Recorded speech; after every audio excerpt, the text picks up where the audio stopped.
Smooth 98.1, and this is Freshly Pressed on Smooth Breakfast. For the next half hour, we'll be delving deep into the articles across the different front pages here on Smooth 98.1. I'm Shaka Martins. And I'm Victor Pepple. There are very interesting stories I tell you for free. Now, you can be part of the show today, sending messages to us on WhatsApp. It is 0809 4440981. We are available on Twitter to take your tweets. It's Smooth981FM Lagos. And yes, we're streaming live on YouTube. Smooth 91 FM Lagos. Yes, and you can leave your comments up on the live stream and see our analysts for the day, because for the next half hour, touching on the different stories, we will have Glory Etim. Good morning, Glory. How you doing, Glory? Okay, we'll wait for Glory to get back. And we have got Mr. C, your regular, on the Freshly Pressed show. Good morning, Mr. C. Good morning, Shopware. Good morning, Victor. Good morning, Glory. Good morning, Lagos. All right, then. So let's get into the articles for today. Very, like Pepple said, some very interesting stories for this morning. So we'll start off with this one from the Punch newspaper. Senate to scrap over 400 MDAs in 2023. So we heard from the chairman of the Senate Committee on Finance, Senate Committee on Finance, Senator Olamilekan Adeola, who said yesterday that over 400 out of 541 federal government's ministries, departments, and agencies are to be scrapped as recommended by the Stephen Oronsaye-led Presidential Committee on Agencies Rationalization. Now, this came out. This came out after a couple of presentations to the Committee on Low Revenue Generation by agencies. So he had decided to make the assertion after the Director General of the National Biosafety Agency, Dr. Rufus Ebegba, had made a presentation to the committee and said that only 2 million naira had been generated by the agency this year, as opposed to the 5 million that it usually generated on a yearly basis, noting that out of the 2.5 billion naira that had been appropriated for the capital budget this year, only 1.3 billion had been released. And so the senator, who was infuriated by the report, told the Biosafety Management Agency boss that it was unacceptable for an agency spending 500 million a year outside of capital projects to be remitting 5 million into government coffers. And the anger of the committee climaxed, according to the article, after a submission made by the managing director of Sokoto River Basin Development Agency, Engineer Mohammed, who said that out of the 7 billion naira collected from the government as funding for the 2022 year, only 7 million naira had been generated. Now, Mr. C, coming to you for this article and for your analysis, I'll start off with this question, and I would love for you to weigh in on this, right? So this anger of the committee is understandable, looking at the amounts that have been spent versus the amounts that had been generated. But I would assume that that would be in the case of these agencies being revenue generating agencies. Are these agencies supposed to be revenue generating agencies, or am I missing something here? Okay, thank you, Shopware. So to go straight to your question, the agencies that were listed, the Biosafety Agency and the River Basin Development Authority. Now, these agencies, by their very nature, are not supposed to be revenue generating. At least that's my understanding. So what is the River Basin Development Authority? It's the body that is set up to manage a hydroelectric dam, because you will notice that one of their major assets is a hydroelectric dam. So unless you're saying that the money, the power that is raised that is then sold to the Gencos is the revenue you're looking for, then I do not understand why there's an emphasis on revenue generation. But to fully understand this, we need to go back to 2011.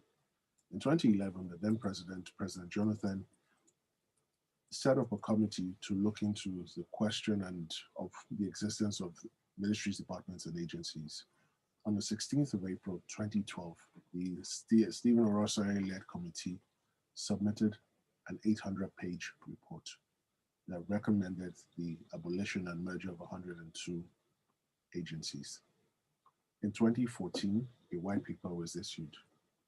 Regrettably, since that date, nothing has happened. In fact, more agencies have since been created.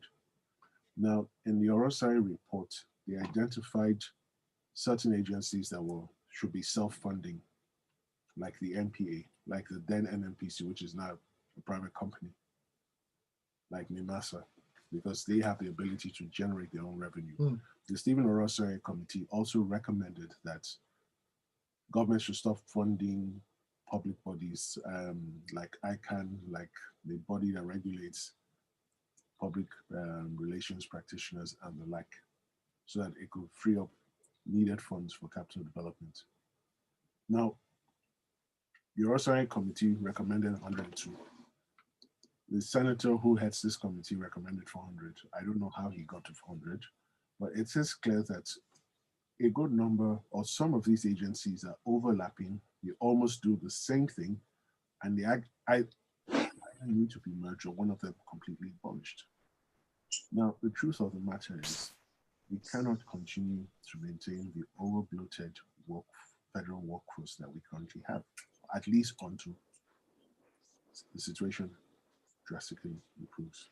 The fact that this actually could come up with 400 different MDAs is something that has many questions going through my mind. So I'm not discounting the work he's done. It's just I don't know the basis upon which he arrived at 400. So sometimes politicians can be dramatic. Clearly, there are a number of agencies that need to go. Are they up to 400? I don't know. So where we are with this is, there now has to be political will to solve this matter. And what do I mean? A lot of these agencies, in fact, all of these agencies were created by law. So until you repeal the law establishing them, these agencies will continue to exist. And that the Senate, the House of Reps, if they're truly serious about this, they should set the ball rolling, begin to repeal the laws, sit down with the federal government, identify the agencies that must go, and commence a process, repeal them so that the people will see that we're truly serious about cutting down recurrent expenditure. Well, let's take it to our next story. I find this story really interesting. It's from the Vanguard newspaper. Niger Delta militants at war over pipelines surveillance contract. I'll just take the first bit of the story, where militant leaders of the Niger Delta region are currently at war over the 4.5 billion naira monthly pipeline surveillance contract awarded to former leader of the movement for emancipation of the Niger Delta, Government Ekpemupolu, popularly known as Tompolo. Now, Asari Dakubo yesterday paid a visit to Ateke Tom, where he alleged that Tompolo has refused to involve him and other ex-militant leaders in a $144 million coastal protection contract where ex-president Jonathan gave to all of them during his tenure. Well, making a debut on the show this morning, Glory, what's your reaction to this story? Okay, so first of all, it shows the struggle that Nigeria is currently in terms of this is an interesting one. We can't quite seem to get can't quite seem to hear what you have to say. If you could just adjust, that would be fantastic, and carry on. Okay. Can you hear me clearly now?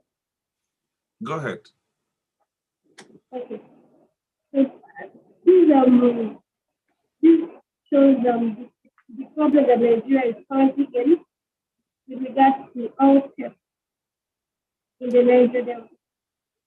And incentivizing former activists or militants raises ethical concerns because while we understand that about 237,000 barrels of oil is daily. Well, we're sorry, Glory. Audio quality there is quite poor. Mr. Okay. C. So very quickly, this is very interesting. Very. Now, we're all witnesses to what has been going on in Niger Delta with the massive oil theft that has been going on. And the federal government, as part of the strategies to resolve this matter, awarded a contract for local surveillance to companies in which Tompolo has some interest in. Now, other Niger Delta militants, specifically Chief Tom Ateke, are up in arms against this. And there's a Niger Delta activist, Mrs. Rita Ogbebo, and their grouse is that awarding the contract to only Tompolo would cause anarchy and would cause unrest in the Niger Delta. Now, Chief Ateke says a similar contract was awarded by Jonathan. He alludes to the fact that that contract should have been shared by all of them, and Tompolo cornered the contract to himself. Now, this is most regrettable because in everything Chief Tom Ateke has said, he has not questioned the competence or the ability of Tompolo to actually carry of the companies, because we must remember the contract wasn't given to Tompolo. It was given to two companies in which he has interests. Presumably, he's not the only shareholder in those companies. He's not the only director. He hasn't questioned the competence, the ability, or the experience of these companies to do the work for which they've been assigned to do. He hasn't questioned the process that threw up their selection as the companies to protect local pipelines. So I'm going to treat this as an outburst because the truth of the matter is there is a clear and present problem which needs to be greatly reduced. I'm not sure about total curtailment because the players who are in that space, the people who are involved in the massive oil theft, it is clear, even to the blind, that they're highly connected politically and economically. So to suggest here that oil theft will be abolished would be ridiculous. Now, isn't this very interesting that these were militants terrorizing that same Niger Delta region? Now they've been hired to protect the pipelines, some of them sidelined, and it might create more trouble for the Niger Delta region if not properly handled. So it's a question of perspectives, because from one perspective, you're correct. You can call them militants terrorizing. Ex-militants. From another perspective, they were seen as freedom fighters. So it depends on what perspective you're looking at it from. Now, they've moved on to other things. Most of these guys have left that business or left that struggle or agitation to a large extent. Now, nobody wants to cause trouble because they're feeling the impact of the underdevelopment of their region. So I think, apart from Tom Ateke, there's no indication that any of the other ex-militant leaders are against Tompolo. And Tompolo, to be fair to him, has called for meetings even with Chief Tom Ateke to explain to him why they need to join hands together to protect the pipelines. Because if they don't do that, ultimately Nigeria will be affected. Asari Dokubo feels very angry about this. In fact, he held a private meeting with the traditional ruler, Teketom. From ex-militant leader to traditional ruler. He held a meeting with him to express his grievance, how both of them, popular ex-militants, have been sidelined from this deal. So what I hear is Hamasatulos. That's what I hear. So they're not against, so the two of them, Ateketom and Asari Dokubo, in principle, are not against the arrangement. What they're complaining about is they've not been recognized. It's not been settled.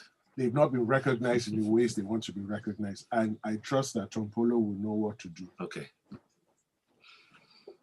All right, remember to get your messages in via WhatsApp on 0809 444 981. You can also tweet at us. We are at Smooth981FM. On Twitter, tag us in your message so that we can see them. And you can leave a comment up on the live stream on youtube.com/Smooth981FM Lagos. What we're going to do now is take a break. After the break, we'll come back and take your messages and more stories here on Freshly Pressed. This is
here with more on Freshly Pressed.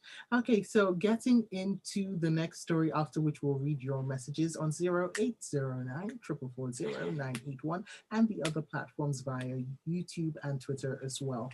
We'll be reading messages from all those platforms. Now, from this day newspaper, Port Harcourt refinery will resume production by December, according to the federal government. Now, answering reporters' questions at the end of the Federal Executive Council meeting that was presided over by the President of the State House in Abuja, the Minister of State for Petroleum Resources, Timothy Silva, disclosed that the rehabilitation of the 4 refineries was on course and would be completed as scheduled. And it looks like the end is in sight, so they say, to the perennial scarcity of petroleum products across the country. They said that rehabilitation work on the Port Harcourt refinery would be completed for it to resume full production by December this year. A Christmas miracle, Mr. C. Or what do you have to say? Not exactly. So, the Minister of State for Petroleum was addressing journalists after the FEC meeting yesterday, and he indicated, so we have 4 state-owned refineries. There are 2 of them in Port Harcourt, one is in Kaduna, and one is in Warri. So he said the older Port Harcourt refinery, which does about, 60,000 barrels per its day. nameplate installed capacity is 60,000 barrels a day. He says it will be fully operational by the end of the year. Now, the end of the year is a bit vague, so we'll put it at the 31st of December, because that is literally the last day of the year. Now, with regards to the newer Port Harcourt refinery, he couldn't give a date as to when it will be operational, but did say work had advanced. Then with regards to Warri and Kaduna, he said an inspection visit will be scheduled. So now, the 60,000 barrels from the old Port Harcourt refinery, if it fully comes on stream as promised by the Minister of State, we're looking at 9.5 million liters of petrol every day that will come from that refinery. Now, remember, there's been some debate as to what our actual daily consumption is. The NNPC recently said it's 68 million liters. Even that figure is disputed. Now, for what it's worth, 9.5 out of 68 million is about between 11 and 12%. So that means we will still continue to import a huge part of our daily consumption. So it's not uhuru yet. This is like a drop in the ocean. Well, little drops do make an ocean. So let's start off with I know. So I can kudos to them if they can make this promise come true as stated.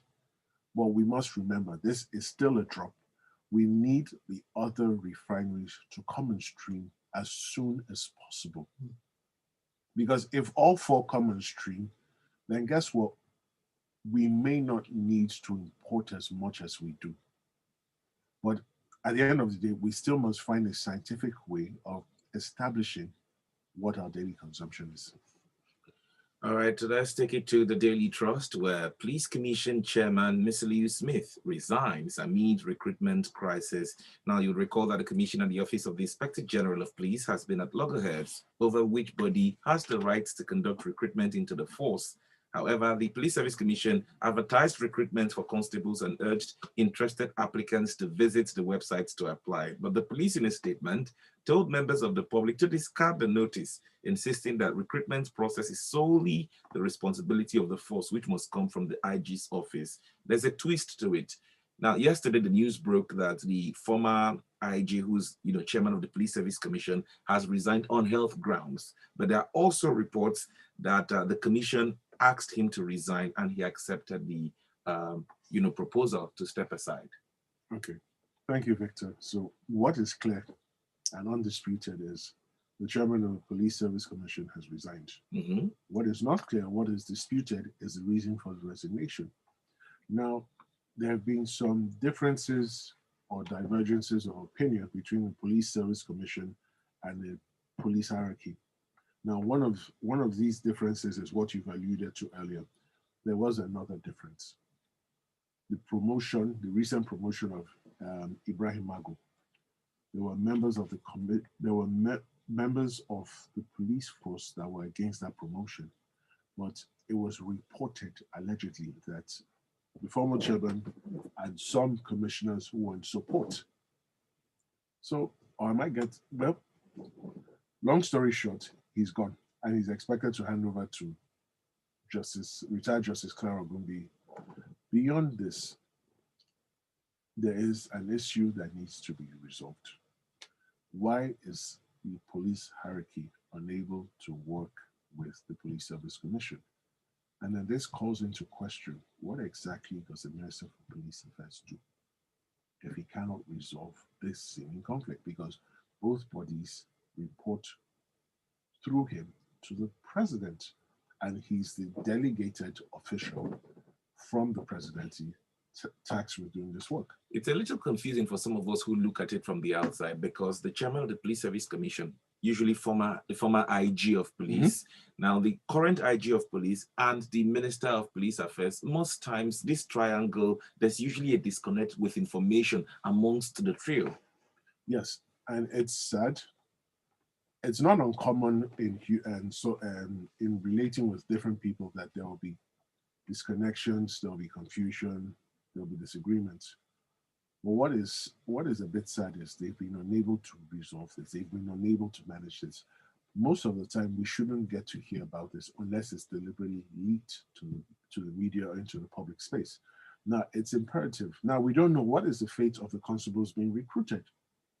The Police Service Commission is trying to recruit constables. I want to believe the Nigeria Police Force, through the IGP, would also want to recruit constables. Now, if both bodies recruit separately, who gets accepted?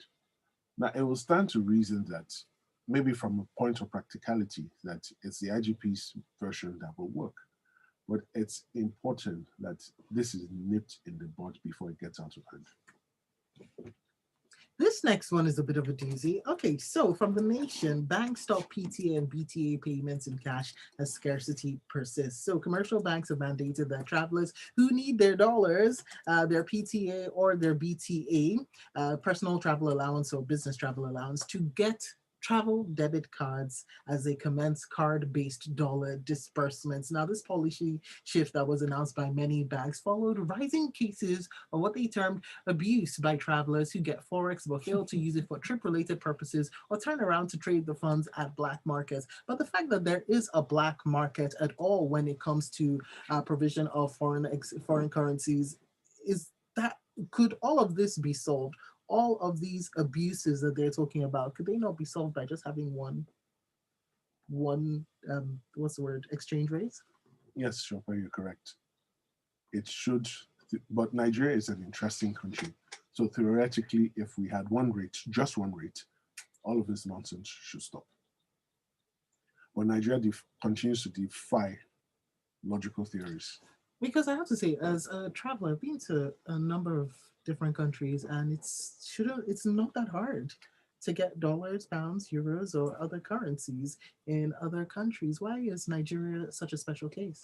So you must remember that we've been hindered in our revenue generation. So we have an oil production target of 1.8 million barrels a day. This year, we've barely produced between 1.1 and 1.3. We haven't done higher than 1.3 this year. So what that tells you is we've significantly lost a huge chunk of foreign revenue.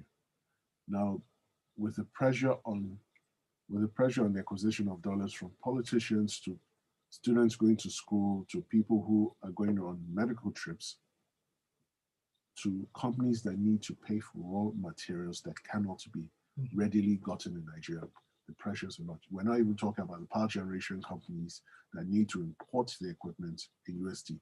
So everybody's competing for a very scarce resource, and it's very difficult. So what had transpired in the past, some people buy open tickets, apply for BTA or PTA, collect the money, close the tickets or cancel the tickets, and when they collect the PT of $4,000, it's at the official rate of $414 to $425, depending on what day you receive it.